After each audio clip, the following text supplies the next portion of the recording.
आप सभी भक्तों को भाद्रपद मास के शुक्ल पक्ष की चतुर्थी, गणेश चतुर्थी की ढेर सारी शुभकामनाएं। गजानन महाराज का आशीर्वाद आप सभी पर सदा ही बना रहे। भक्तों, जैसा कि आप जानते हैं कि सनातन धर्म में जितने भी पर्व आते हैं उनमें से हर पर्व का कोई न कोई विशेष महत्व होता है, लेकिन जब हम गणेश चतुर्थी की बात करते हैं तो यह सिर्फ एक त्योहार नहीं बल्कि भक्त और भगवान के बीच प्रेम और विश्वास का अद्भुत संगम है। वर्ष 2025 में गणेश चतुर्थी को लोगों के मन में बड़ा ही असमंजस या की भावना है। भक्त कंफ्यूज में है कि गणेश चतुर्थी कब है, 26 तारीख को या 27 तारीख को। कुछ लोग बोल रहे हैं कि 26 को तो हरितालिका व्रत है और कुछ लोग 27 का बता रहे हैं। तो आज की इस वीडियो में हम आपकी इसी कंफ्यूजन को दूर करने जा रहे हैं। गणेश चतुर्थी या यूं कहें कि गणेश उत्सव 2025 में पर्व बुधवार 27 अगस्त 2025 को पूरे भारतवर्ष और विश्व भर में श्रद्धा और भक्ति के साथ मनाया जाएगा। हिंदू पंचांग के अनुसार यह तिथि भाद्रपद मास के शुक्ल पक्ष की चतुर्थी होती है और इसी दिन विघ्नहर्ता, बुद्धि और विवेक के देवता गणपति बप्पा का जन्म हुआ था। इसीलिए इस दिन को विनायक चतुर्थी और गणेश चतुर्थी दोनों नामों से जाना जाता है। भक्तों, जैसा कि आपको बता दें, यह चतुर्थी कोई मामूली तिथि नहीं है। इस स्थिति पर भगवान गणेश स्वयं पृथ्वी लोक पर आते हैं और अपने भक्तों के संकट को दूर करते हैं। जो कोई मनुष्य भगवान गणेश जी का आने का स्वागत सच्चे मन से करता है, विधि विधान से पूजा पाठ व्रत करता है, भगवान गणेश उसके सारे दुख दर्द कष्ट अपने साथ लेकर चले जाते हैं। भक्तों, जब हम गणेश चतुर्थी की बात करते हैं ना, तो यह सिर्फ एक दिन की पूजा भर नहीं होती। इसे ऐसे समझिए जैसे कोई राजा अपने महल से निकलकर प्रजा के बीच आकर कुछ दिनों के लिए रहने लगे। हर साल भाद्रपद मास की शुक्ल पक्ष की चतुर्थी तिथि को यानी अगस्त सितंबर के महीने में गणपति बप्पा अपने कैलाश से धरती पर पधारते हैं। उनके आने का भाव यह है कि वो अपने भक्तों के सुख दुख सुने, विघ्न दूर करें और हर घर में खुशियां बरसाएं। अब प्रश्न यही आता है कि बप्पा हमारे घर में कितने दिन रहते हैं? तो देखिए, यह हर घर परिवार पर निर्भर करता है। कुछ लोग उन्हें सिर्फ 1.5 दिन के लिए विराजमान करते हैं, यानी स्थापना करने के अगले दिन ही विसर्जन कर देते हैं। कोई उन्हें 3 दिन रखते हैं, कोई 5 दिन, कोई 7 दिन और कुछ लोग पूरे 10 दिन तक गणपति बप्पा को घर में विराजित रखते हैं। शास्त्र और लोक परंपरा दोनों यही कहते हैं कि पूरे 10 दिन रहकर भाद्रपद शुक्ल पक्ष की चतुर्दशी यानी अनंत चतुर्दशी के दिन विसर्जन करना सबसे प्रमुख और पूर्ण माना जाता है। लेकिन मजेदार बात यह है कि गणपति बप्पा को विदा करना उतना आसान नहीं है जितना लाना। जब वो आते हैं तो हर घर में उत्सव, गीत, भजन, मोदक, लड्डू की मिठास होती है। 10 दिन तक ऐसा लगता है जैसे घर घर में स्वर्ग उतर आया हो। और फिर विसर्जन के दिन जब गणपति बप्पा मोरया अगले बरस तू जल्दी आ की गूंज होती है तो आंखें नम हो जाती हैं। यह विसर्जन असल में एक गहरा संदेश देता है। जीवन अस्थायी है, हर चीज वापस उसी ईश्वर में विलीन हो जाती है जिससे निकली है। तो संक्षेप में कहें तो गणेश जी पृथ्वी पर चतुर्थी से चतुर्दशी तक यानी अधिकतम 10 दिन विराजते हैं, लेकिन भक्त अपनी श्रद्धा के अनुसार उन्हें 1.5, 3, 5 या 7 दिन बाद भी विदा कर सकते हैं। और विसर्जन का सबसे बड़ा पर्व होता है अनंत चतुर्दशी का दिन, जब पूरा समाज एक स्वर में बप्पा को विदा करता है। अब आप सोच रहे होंगे कि यह पर्व हर साल भाद्रपद मास में ही क्यों आता है? तो इसका कारण है चंद्र कैलेंडर की गणना, जिसमें सूर्य और चंद्रमा के संयोग से बनने वाली तिथियों के अनुसार पर्व तय होते हैं। भाद्रपद शुक्ल पक्ष की चतुर्थी को गणेश जी का प्राकट्य हुआ था, इसलिए यही दिन उनके जन्मोत्सव का प्रतीक बन गया। इस बार की गणेश चतुर्थी 2025 में यह तिथि 26 अगस्त दोपहर 1:56 बजे से शुरू होकर 27 अगस्त दोपहर 3:44 बजे तक रहेगी। इसीलिए प्रतिमा स्थापना और गणेश पूजा का सबसे शुभ समय 27 अगस्त की दोपहर यानी मध्याह्न मुहूर्त में है।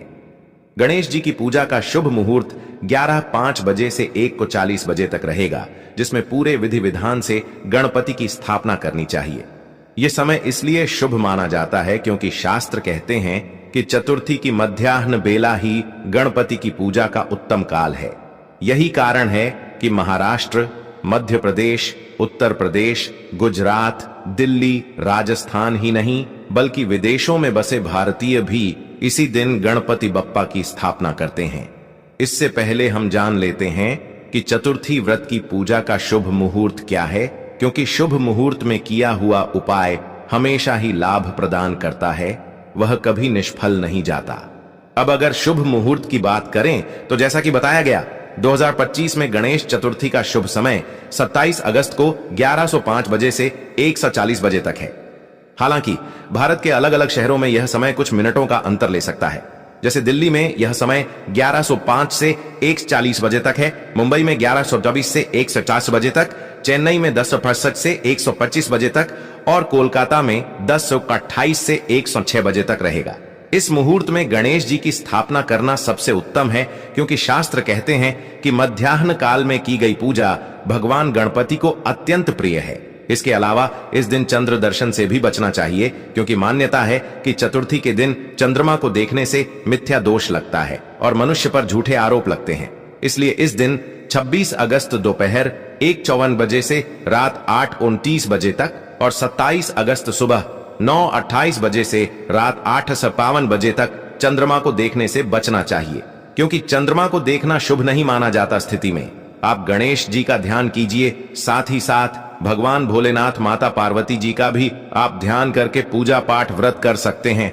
अब कुछ वक्त ऐसे भी हैं जो घर में गणेश जी तो ले आते हैं, लेकिन उनको स्थापना कैसे करना है, गणेश जी को जो आसान दिया जाता है वह कैसे देना है, कौन कौन सी तैयारी है जो हमें गणेश जी की स्थापना में करना है, तो वह भी हम आपको इस वीडियो में बताएंगे।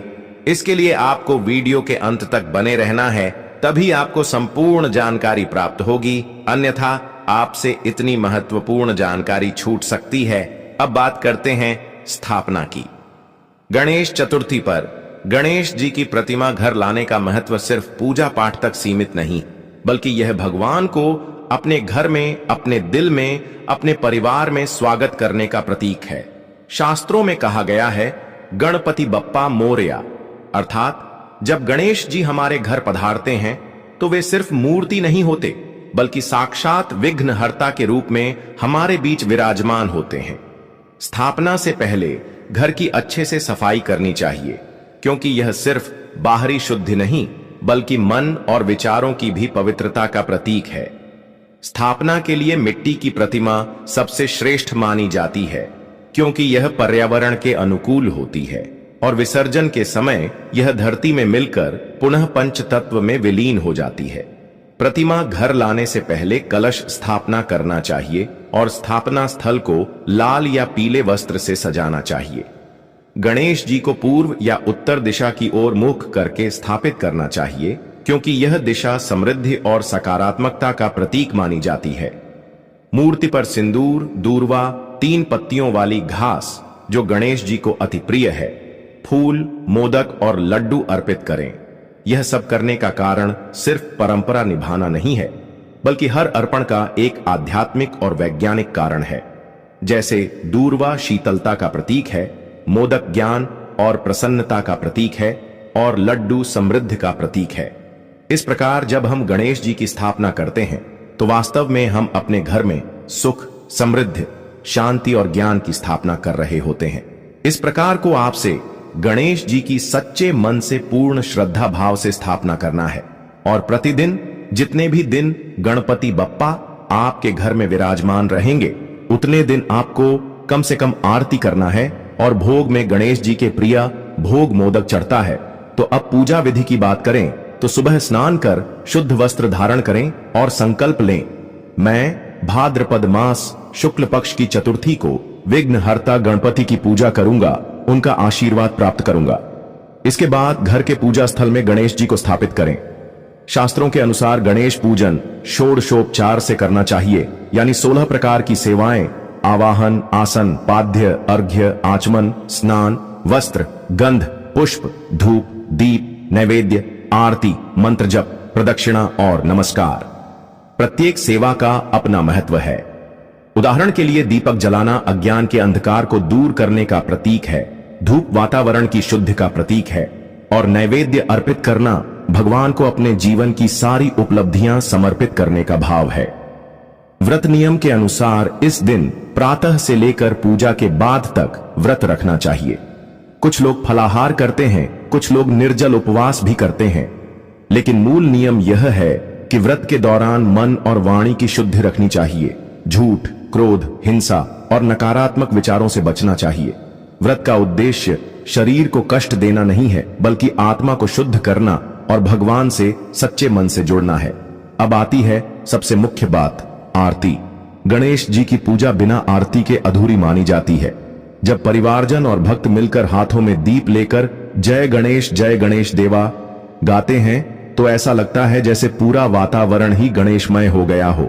आरती के समय दीप को गणेश जी के सामने 3, 5 या 7 बार गोल घुमाया जाता है और साथ में घंटी बजाई जाती है। आरती के बाद दीप को अपने माथे पर लगाना चाहिए और प्रसाद सबको वितरित करना चाहिए। भगवान गणेश जी को प्रसन्न करने के लिए प्रसाद का बहुत विशेष महत्व है, क्योंकि गणपति बप्पा भोले स्वभाव के देवता हैं और थोड़े से भाव से भी प्रसन्न हो जाते हैं। गणेश जी को मोदक, लड्डू, गुड़, तिल, नारियल, दूर्वा, दूब घास और लाल फूल विशेष रूप से प्रिय हैं। प्रसाद में खासकर मोदक और लड्डू को सबसे उत्तम माना जाता है, क्योंकि इन्हें भगवान गणेश की प्रिय वस्तु कहा गया है। इसके साथ ही फल, ताजे बने पकवान और पंचामृत का भी प्रयोग किया जा सकता है। पूजा के बाद जब भक्त प्रसाद ग्रहण करते हैं और आपस में बांटते हैं तो इससे न केवल पुण्य की प्राप्ति होती है, बल्कि घर परिवार में प्रेम, सुख, समृद्धि और एकता भी बढ़ती है। प्रसाद वितरण करने से माना जाता है कि भगवान गणेश कृपा बरसाते हैं, विघ्न बाधाएं दूर होती हैं और जिस भाव से भक्त प्रसाद ग्रहण करता है उसे उसी भाव का फल प्राप्त होता है। इसीलिए कहा गया है कि प्रसाद केवल मिठाई या भोजन नहीं, बल्कि भगवान की कृपा का प्रतीक है, जिसे बांटने से घर में लक्ष्मी का वास होता है और हर कार्य में सफलता मिलने लगती है। यह परंपरा हमें यह सिखाती है कि जब हम सब एक स्वर में आरती करते हैं तो यह सामूहिक शक्ति बनकर हमें और हमारे घर को बुरी शक्तियों से बचाती है। जैसा कि भक्तों आप जानते हैं कि कोई भी पूजा पाठ हो, हवन हो, सबसे पहले भगवान गणेश जी की पूजा की जाती है, क्योंकि देवताओं में सबसे उच्च और पूजनीय स्थान भगवान गणेश जी का है। इसीलिए आपको जो भी पूजा विधि हमने बताई है उसे पूर्ण श्रद्धा भाव से करना है, तभी भगवान आपकी परेशानी को सुनेंगे, समझेंगे और उन्हें हमेशा के लिए अपने साथ लेकर चले जाएंगे। इस दिन भक्तों, हमें पूजा पाठ करने के साथ साथ कुछ ऐसी सावधानियां भी हैं या कुछ ऐसी गलतियां जो जाने अनजाने में हमारे द्वारा हो जाती हैं, तो उनसे हमें बचाना चाहिए। तो यह भी हम आपको बता देते हैं ताकि आप भी इन गलतियों को करने से बच सके। अन्यथा गणपति बप्पा आपसे नाराज हो सकते हैं और हो सकता है कि वह आपके घर में ना पधारे। इसलिए इन गलतियों को करने की शख्स मन ही है। तो चलिए जान लेते हैं कि वह कौन सी गलतियां हैं और किस प्रकार से हमें ध्यान में रखना है। गणेश चतुर्थी के दिन कुछ खास सावधानियां बरतनी चाहिए। पहली बात, पूजा के समय मन और घर की शुद्धि बहुत आवश्यक है। गंदे स्थान पर या बिना स्नान के पूजा करना अशुभ फल देता है। दूसरी बात, इस दिन चंद्रमा नहीं देखना चाहिए। तीसरी बात, मूर्ति हमेशा मिट्टी की ही लें। प्लास्टर ऑफ पेरिस की मूर्ति से पर्यावरण को नुकसान होता है और यह भगवान को भी पसंद नहीं है। और मूर्ति आदि वक्त मूर्ति को अच्छे से चेक कर लेना चाहिए कि वह खंडित ना हो, टूटी फूटी ना हो। चौथी बात, गणेश जी को तुलसी पत्र अर्पित नहीं करना चाहिए, क्योंकि शास्त्रों में तुलसी और गणेश जी की कथा आती है, जिसमें तुलसी गणेश से विवाह का प्रस्ताव रखती हैं और गणेश ने मना कर दिया, इसलिए उन्हें तुलसी पत्र अर्पित नहीं किया जाता। पांचवी बात, भूल से भी पूजा के समय अनादर न करें। मोबाइल या अन्य कार्यों में मन न लगाएं। पूजा पूर्ण श्रद्धा और ध्यान से करनी चाहिए, तभी आपको पूजा का शुभ फल प्राप्त होगा। भगवान गणेश आपकी जो भी परेशानी है, धन को लेकर उसे दूर करेंगे, या कोई कारोबार है जो बिल्कुल बंद पड़ा हुआ है वह शुरू हो जाएगा, कि संतान को संतान की प्राप्ति होगी। कितनी भी बड़ी से बड़ी समस्या क्यों ना हो, भगवान गणेश, जिन्हें संकट विघ्नहर्ता भी कहा जाता है, इसका अर्थ है कि वह आपके जो भी संकट है उन्हें हमेशा के लिए हर लेते हैं, या यूं कहें कि दूर कर देते हैं। इसलिए भक्तों, भगवान गणेश का आप अपने घर में अच्छे से स्वागत कीजिए, पूजा पाठ कीजिए। इसका फल आपको जरूर ही मिलेगा, क्योंकि पूज्य गुरु जी ने अपनी कथा में कहा है कि सच्चे मन से की गया पूजा पाठ कभी निष्फल नहीं जाता, हमेशा लाभ ही प्रदान करता है। भक्तों, गणेश चतुर्थी का व्रत केवल एक परंपरा नहीं है, बल्कि ये वो दिव्य संयोग है जब स्वयं विघ्नहर्ता गणपति पृथ्वी पर विराजते हैं। कहते हैं इस दिन बप्पा सिर्फ पूजा से प्रसन्न नहीं होते, बल्कि आपके भावों को पढ़ते हैं। इस व्रत में एक गुप्त रहस्य छुपा है। यदि आप इस दिन गणपति को केवल मोदक ही नहीं, बल्कि 8 दूर्वा की गठरी और एक खास संकल्प मंत्र अर्पित कर दें, तो बप्पा जीवन भर आपके घर से दरिद्रता और कष्ट को दूर कर देते हैं। यही कारण है कि गणेश चतुर्थी का प्रसाद सिर्फ मिठाई नहीं, बल्कि बप्पा की कृपा का आशीर्वाद माना गया है। और हां, इस दिन एक गुप्त नियम भी है। अगर आपने गणपति के आगे दीपक जलाकर संकट नाशन स्तोत्र पढ़ लिया, तो आपके जीवन की सबसे बड़ी रुकावट भी पल भर में खत्म हो जाती है। भक्तों, यह कोई साधारण व्रत नहीं, बल्कि वो अवसर है जब बप्पा आपके भाग्य की रेखाओं को बदलने आते हैं।